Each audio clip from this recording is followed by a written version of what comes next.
Oke, bismillahirrahmanirrahim. Assalamualaikum warahmatullahi wabarakatuh. Alhamdulillahirabbil alamin. Wassalatu wassalamu ala asrofil anbiya wal mursalin. Sayyidina wa maulana Muhammadin wa ala alihi wa sahbihi ajmain. Rabbi israh li sadri wa yassir li amri wahlul 'uqdatam min lisani yafqahu qawli. Oke, terima kasih Mas Ivan atas kesempatan yang diberikan kepada saya. Sebelumnya, perkenalkan nama saya Muhammad Nur Kholis, biasa dipanggil Kholis. Saya di BSI ini merupakan member dari tim interoperability dengan posisi sebagai database engineer. Jadi kalau teman-teman mempunyai pertanyaan mengenai database, khususnya Perkona di lingkungan BSI ini, bisa coba kontak saya. Nanti insya Allah akan saya jawab semampu saya. Oke, jadi beberapa waktu yang lalu saya dihubungi oleh Mbak Vira untuk mengisi acara Tech Talk yang rutin diadakan tiap hari Kamis. Dan berhubung saya masih baru bergabung, jadi belum banyak hal-hal yang saya eksplor. Kemudian saya mendapat saran dari Mas Pandu untuk bercerita tentang pengalaman saya. Oleh karena itu, pada kesempatan hari ini saya akan menyampaikan sedikit pengalaman bekerja saya di sebuah perusahaan startup sebelum bergabung dengan BSI UI ini. Oke, jadi dianggap saja saya menyampaikan hasil studi banding saya ke perusahaan tersebut. Oke.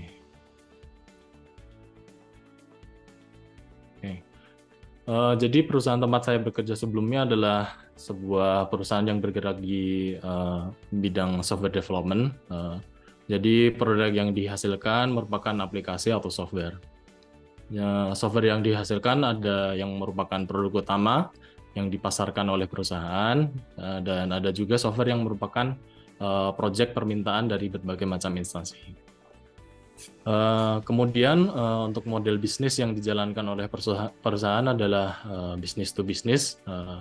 Jadi klien yang sering menggunakan produknya adalah perusahaan-perusahaan atau instansi-instansi lain yang memerlukan bantuan software untuk operasional perusahaan mereka.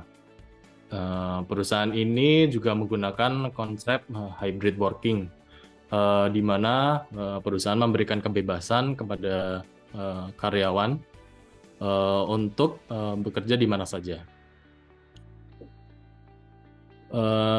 Saya sendiri selama bekerja di sana belum pernah sama sekali bertemu dengan rekan-rekan saya di sana secara langsung ya. Dan jadi selama di sana full remote gitu dari rumah. Oke, kemudian Oke, jadi di perusahaan ini memiliki karyawan kurang lebih sekitar 40 orang dan terbagi menjadi beberapa tim. Antara lain sebagai berikut. Yang pertama ada tim HR atau Human Resource, bertugas untuk mengurusi segala sesuatu yang berhubungan dengan personal karyawan perusahaan, seperti tim HCD ya kalau di BSI ini. Job desk-nya yaitu melakukan rekrutmen, terus menentukan job desk, KPI, mengurusi cuti, lembur, dan lain sebagainya. Lalu selanjutnya ada tim marketing, itu bertugas untuk memasarkan produk, bisa melalui media sosial, melakukan demo produk ke perusahaan-perusahaan, mengimprove search engine, dan lain-lain.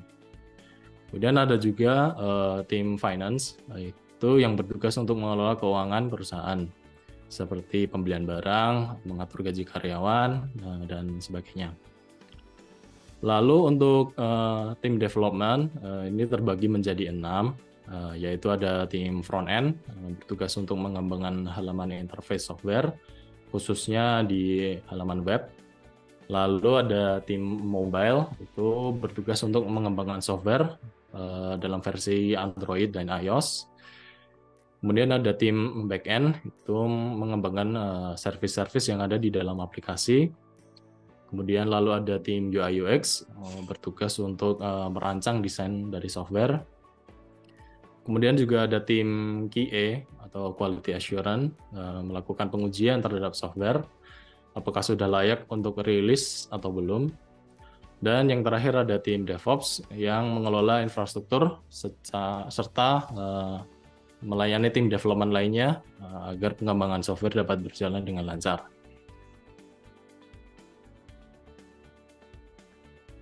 Oke, selanjutnya perusahaan ini juga menggunakan metode Scrum dalam menyelesaikan target-target dan pekerjaan-pekerjaan yang dilakukan setiap hari. Sama seperti yang dilakukan di BSI saat ini. Nah, dalam 2 minggu ada kegiatan sprint planning, daily scrum, terus sprint, kemudian sprint review, dan retrospektif. Jadi setiap 2 minggu sekali semua tim melakukan planning untuk menentukan produk backlog dan sprint backlog mana yang mau dikerjakan. Kemudian ketua atau chief dari setiap tim akan mendelegasikan sprint backlog tersebut kepada anggota tim. Jadi setiap anggota tim ini bisa memiliki 1-2 sprint backlog dalam 2 minggu. Dan ketika sprint berakhir, maka akan dilakukan review mengenai sprint backlog yang sudah dikerjakan selama 2 minggu tersebut. Dan menyampaikan jika terdapat kendala atau kesulitan dalam menyelesaikannya.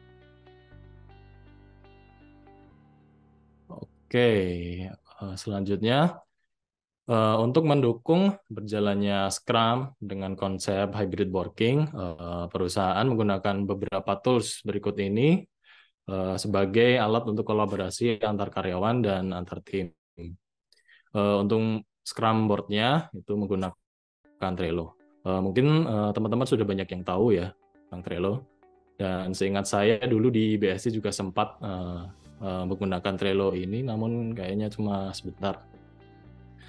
Oke, cara kerjanya seperti Jira di BSI, dengan membuat card, kemudian menggesernya ke board yang dituju sebagai tanda sudah sampai mana progres dari backlog tersebut.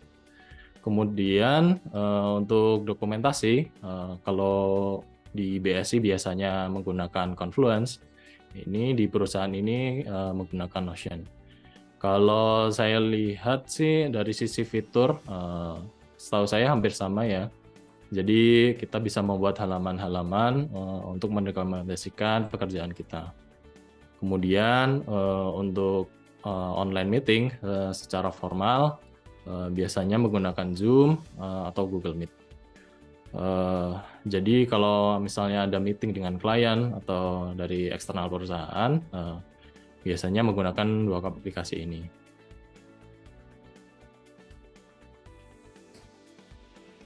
Oke, lalu yang terakhir untuk keseharian meeting internal yang bersifat informal itu menggunakan Gather. Gather ini merupakan aplikasi di mana kita dapat membuat kantor secara virtual dengan ruangan-ruangan di dalamnya. Kita juga bisa membuat karakter sebagai avatar kita dan dapat kita gerakkan untuk berinteraksi di dalam kantor virtual ini, sebagaimana kita berinteraksi di dalam gedung kantor pada biasanya.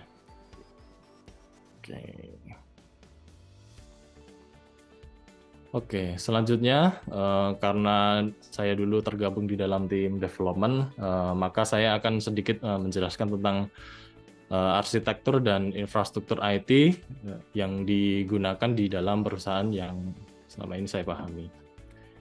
Oke.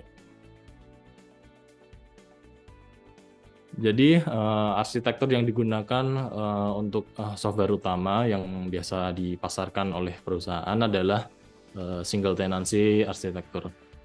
Jadi apa itu single tenancy arsitektur? Single tenancy arsitektur adalah suatu model arsitektur di mana setiap tenan yang bisa berupa pengguna, perusahaan atau entitas lain memiliki lingkungan komputasi atau instance yang sepenuhnya terpisah atau terisolasi dan berjalan secara independen.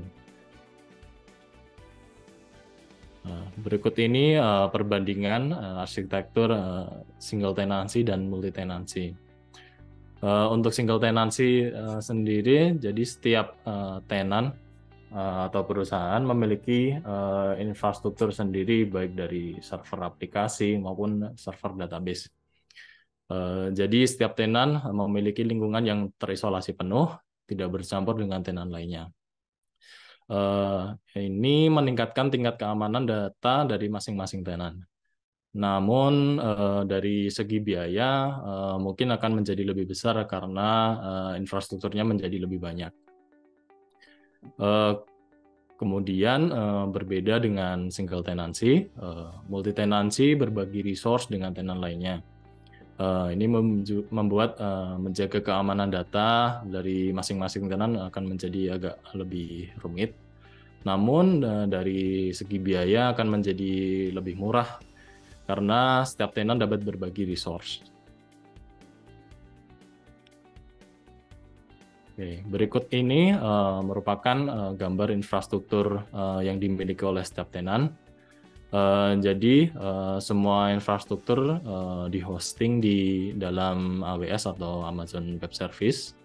Jadi ketika user mengakses domain melalui browser, maka ini terdapat root 53 akan bertindak sebagai DNS dan akan mengarahkan request ke server EC2 atau Elastic Cloud Compute.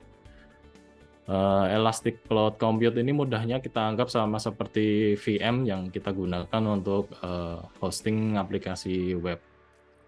Kemudian dari web server akan melakukan transaksi data ke server database RDS atau Relational Database Service. Lalu jika web server perlu untuk melakukan transaksi file, maka dapat menggunakan S3 atau Simple Storage Service. Kemudian demi menjaga agar infrastruktur terisolasi, maka digunakan VPC atau Virtual Private Cloud.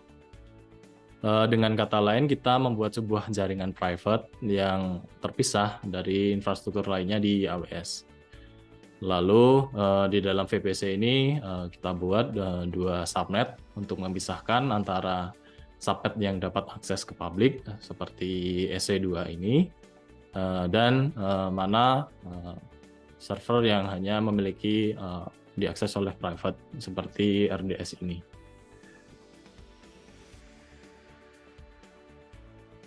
Oke. Selanjutnya, berikut ini merupakan teknologi stack yang digunakan di perusahaan. Untuk front end-nya menggunakan HTML, CSS, dan framework Vue. Kalau dibandingkan dengan Angular yang digunakan di BSI, setahu saya Vue cenderung lebih mudah dipelajari untuk pemula. Vue juga lebih cocok digunakan untuk project-project yang memiliki skala kecil. Sedangkan untuk project yang berskala besar seperti enterprise, menurut saya lebih baik menggunakan Angular. Kemudian lalu untuk back-end-nya sama seperti di BSI itu menggunakan PHP Laravel. Kemudian untuk development aplikasi versi mobile-nya itu menggunakan Flutter. Jadi Flutter ini digunakan karena software yang dihasilkan dapat digunakan lintas platform.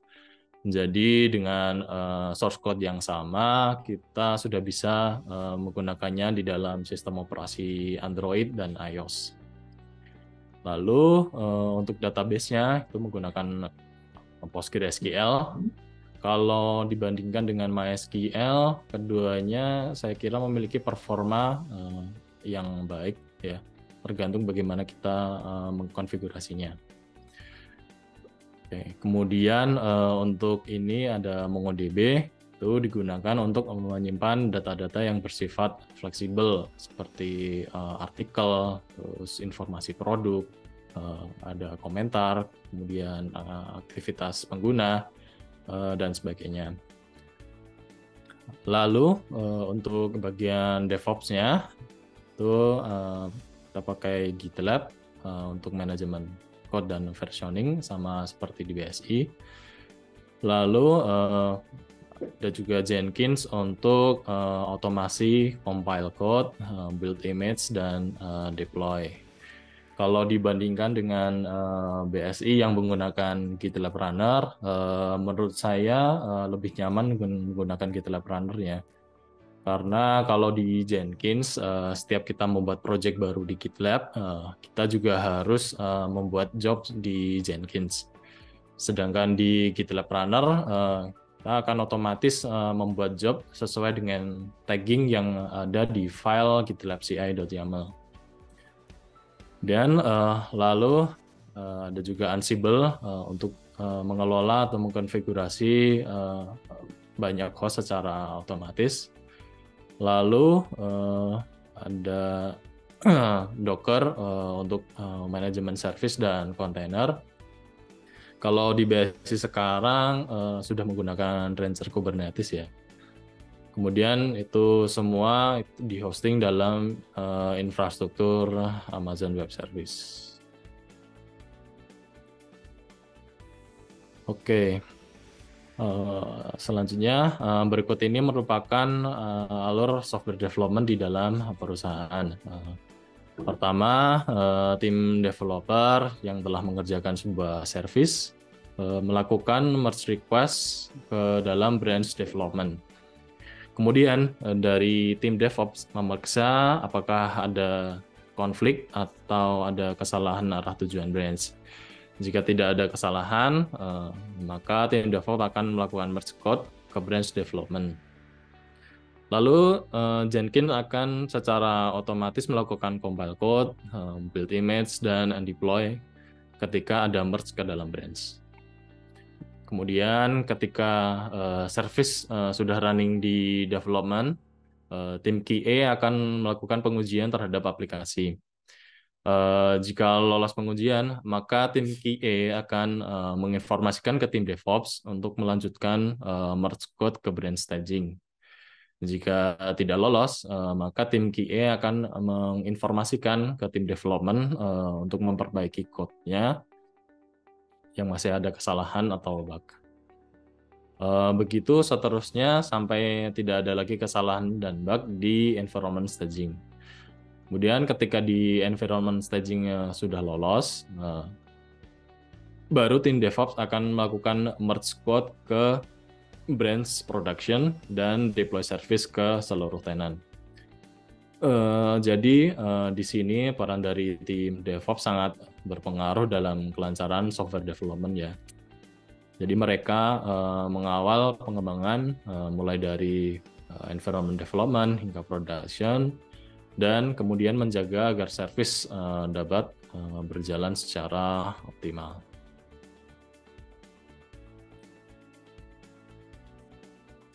Oke, dari pekerjaan yang telah saya lakukan beberapa waktu yang lalu, ada beberapa pelajaran yang dapat saya ambil. Yang pertama adalah menggunakan resource secara efektif dan efisien. Jadi tidak semua perusahaan memiliki resource yang melimpah untuk digunakan, dan butuh biaya yang cukup besar untuk meningkatkan resource. Jadi kita berusaha untuk membuat aplikasi yang efektif dan efisien secara resource. Kemudian yang kedua adalah gunakan teknologi sesuai dengan kebutuhan dan kemampuan. Jadi saya pernah mengusulkan ke perusahaan untuk menggunakan Rancher Kubernetes untuk orkestrasi kontainer, menggantikan Docker yang sudah berjalan. Namun karena Rancher membutuhkan resource yang cukup besar untuk pengoperasiannya, serta arsitektur yang lama masih berjalan dengan lancar, maka untuk sementara perusahaan masih menggunakan arsitektur yang lama. Kemudian yang ketiga adalah jika ada kesempatan untuk belajar, maka gunakanlah itu secara semaksimal mungkin. Jadi di perusahaan sebelumnya posisinya adalah sebagai DevOps Engineer, bertugas untuk mengawal pengembangan dari development hingga production, dan juga menjaga agar service dapat berjalan secara optimal. Jadi kesempatan saya untuk belajar teknologi baru tidak banyak. Jadi bersyukurlah teman-teman di BSI ini memiliki banyak kesempatan untuk belajar dengan resource yang cukup melimpah, dan sayang sekali jika tidak kita manfaatkan dengan sebaik-baiknya. Oke, mungkin itu saja yang bisa sampaikan. Jika teman-teman memiliki pertanyaan, dipersilahkan.